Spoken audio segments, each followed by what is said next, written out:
সাক্ষাৎকার দেন সাক্ষাৎকার। আজকের এই সমাবেশ সম্পর্কে একটু জানতে চাই প্লিজ, এত বড় একটা সাক্ষাৎকার মহাসমাবেশ, সামনে ওই যে লোক একটি অনুভূতি।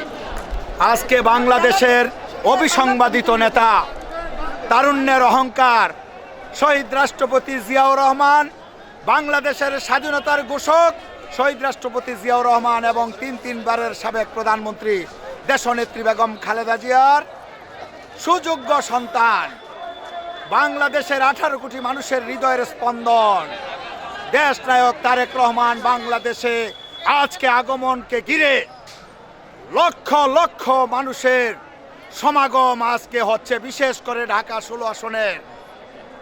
ধন্যবাদ। প্রিয় দর্শক, আমরা যার সাথে কথা বলছিলাম ঢাকা মহানগর উত্তর পল্লবী থানার বিএনপি যুগ্ম আহ্বায়ক এবং স্বেচ্ছাসেবক দলের কেন্দ্রীয় কমিটির জয়েন্ট সেক্রেটারি সাবেক ভিপি মকসুদুর রহমান আবিরের সাথে কথা বলছিলাম। আমরা আমাদের যাইতে বলবো।